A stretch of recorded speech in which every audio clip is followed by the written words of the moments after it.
as a young senator beginning to fight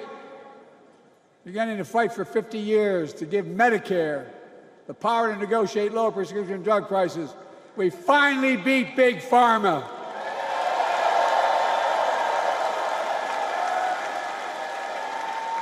And guess who cast the tie-breaking vote? Vice President, soon-to-be President Kamala Harris.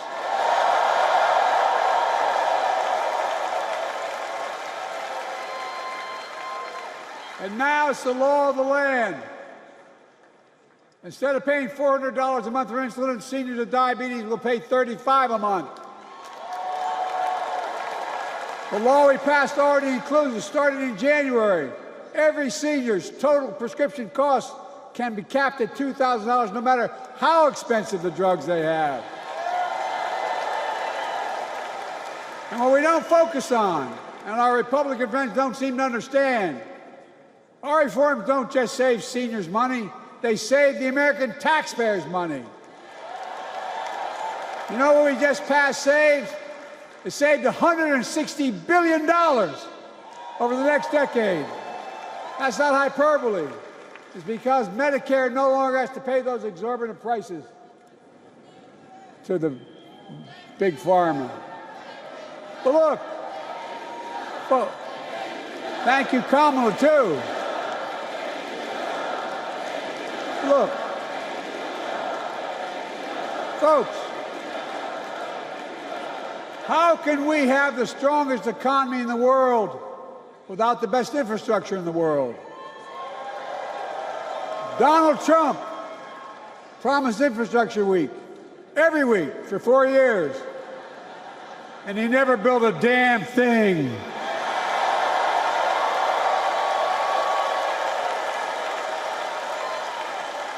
But now, because of what Kamala and I have done, remember we were told we couldn't get it done. Remember when we came into office, we couldn't get anything passed?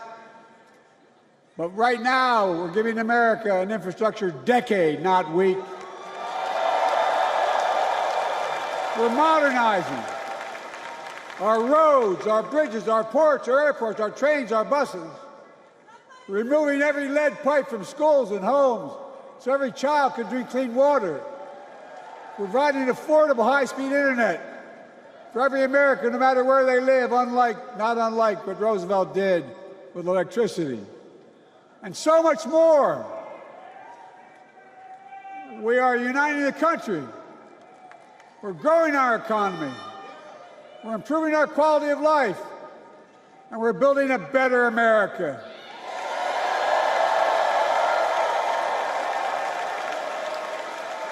Because that's who we are. How can we be the strongest nation in the world without leading the world in science and technology? After years of importing 90% of our semiconductor chips from abroad, which America invented those chips, our Chips and Science Act meant that private companies from around the world are now investing literally tens of billions of dollars to build new chip factories right here in America.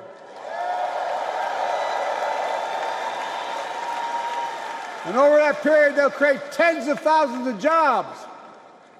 And many of those jobs in the so-called fabs, the buildings that make the chips, that are being constructed now. And guess what? The average salary in those fabs, size of a football field, will be over $100,000 a year, and you don't need a college degree.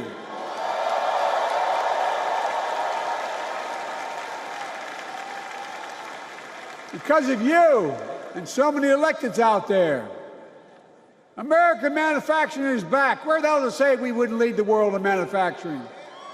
800,000 new manufacturing jobs.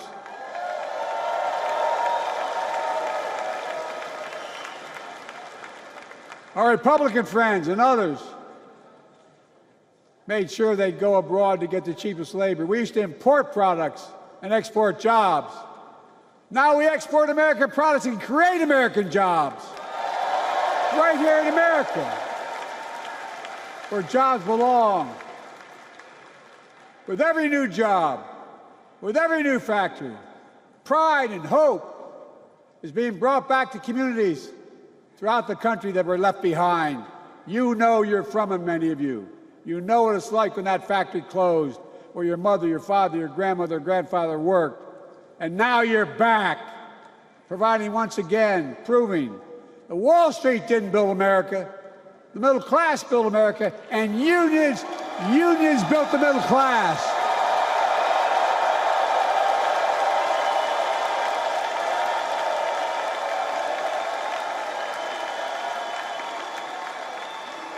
It's been my view since I came to the Senate. And that's why I'm proud to have been the first president to walk a picket line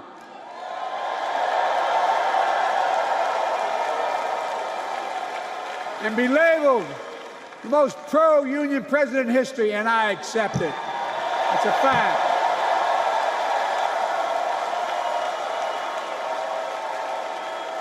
Because when unions do well, we all do well.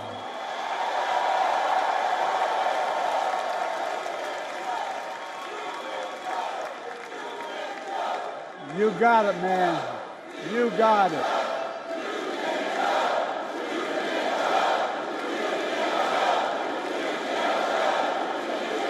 I agree. I'm proud. Look, remember we told we couldn't get anything done because we couldn't get anything done in the Congress? Well, with your support, we passed the most significant climate law in the history of mankind.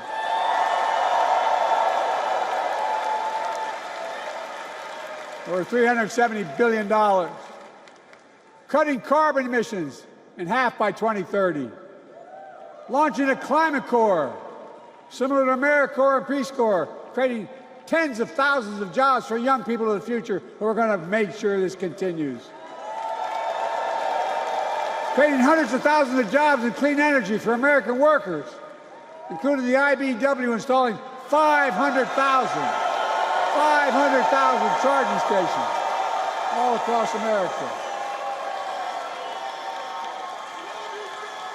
And in the process, reducing carbon emissions. And we're seeing it. We're seeing to it that the first beneficiaries of environmental initiatives are those fence-lined communities that have been smothered by the legacy of pollution. Louisiana and Delaware, Route 9, all the factories, all those chemical factories are right next to the poorest neighborhoods. They're the ones we're going to bring back.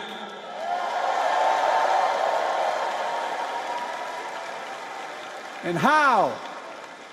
How can we be the greatest nation in the world without the best education system in the world? Donald Trump and the Republican friends, they not only can't think, they can't read very well. Seriously, think about it. Look at their Project 2025. They want to do away with the Department of Education. Well, during the pandemic, Kamala and I helped states and cities get back their schools back open. And we gave public school teachers a raise.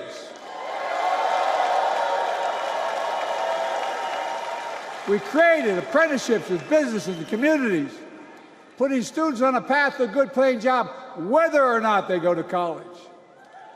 And by the way, we're making college a hell of a lot more affordable. Increasing Pell Grants by $900. Over $15 billion to HBCUs. Minority service education, including Hispanic institutions and tribal colleges. We kept our commitment to provide more student relief than ever by lifting the burden of helping millions of families so they could get married, start a family, buy a home, and begin to build family wealth and contribute to the community and grow our economy. It's not costing us, it's creating more wealth. We fundamentally transformed how our economy grows, from the middle out and the bottom up, instead of the top down. You know, my dad used to say there wasn't a whole hell of a lot to drop down on my kitchen table at the end of the month. I come from a basic middle-class family. 3-bedroom house, 4 kids, a grandpop living with us, decent neighborhood, but never a penny to spare. And look, that top-down notion never worked. A lot of Democrats didn't think it worked, thought it worked, but it doesn't. And when we did all that, what we've done, everybody can do well. Everybody.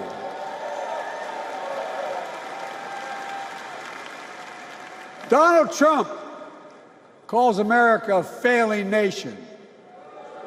No, I'm serious. But think about this. Think about this. He publicly says to the whole world, I'm going to say something outrageous. I know more foreign leaders by their first names and know them well than anybody alive. Just because I'm so damn old.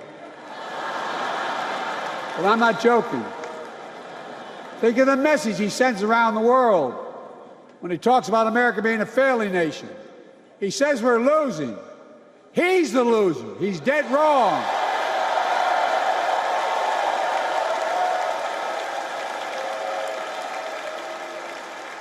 Many of you are very successful people who travel the world. Name me a country in the world that doesn't think we're the leading nation in the world.